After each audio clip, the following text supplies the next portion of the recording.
Like many small towns, Bryan is beginning to take on a festive air. But Bryan and the rest of Williams County is anything but typical this holiday season. What we've tried to say to the community is anywhere you go now, there's a very high chance you're going to encounter someone that has the virus and could infect you. Williams County, in the far northwest corner of the state, has become the heart of Ohio's COVID outbreak. For weeks, the county has led Ohio in case rates 11 times the rate of high incidence, and its hospitals are near a breaking point. The hospital is currently having a resource issue from a staffing and physical space standpoint. Becky Weaver is the ICU supervisor at CHWC Bryan Hospital. COVID put her in a hospital bed 18 months ago, and the virus still has not released its grip. And I'm going to just stand right here and I'll wait for you. I came back, I believe it was November 4th of 2020, and I came back and just worked like 4 hours a day and could barely make it through those 4 hours. Would go home and just sleep. I can't go out and be on the unit. Can you stop? Every ventilator in the Bryan Hospital is unused. COVID has swamped the facility and there's nowhere to turn. We are also trying to transfer some patients, but have had limited success in that. Both the directions of Fort Wayne and Toledo, they are in similar situations as we are.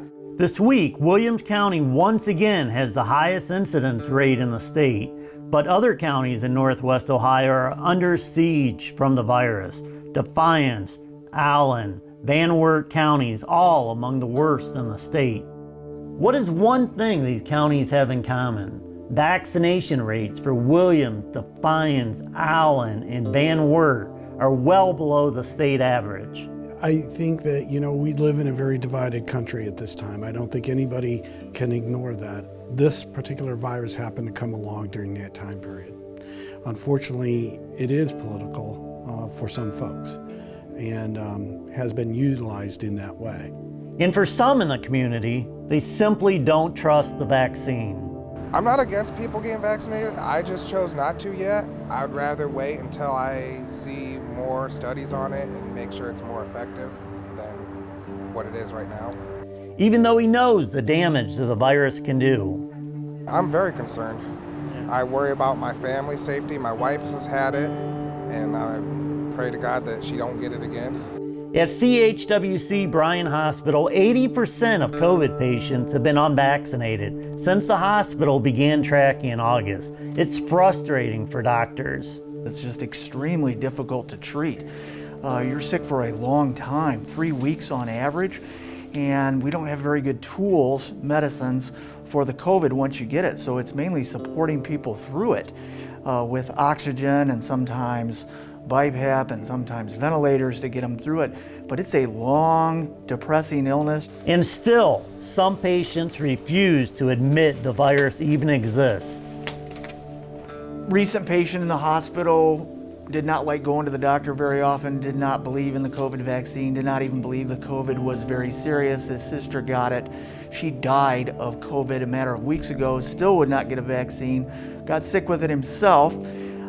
Did not go on a ventilator, but came very close and has been sick for 3 weeks with it.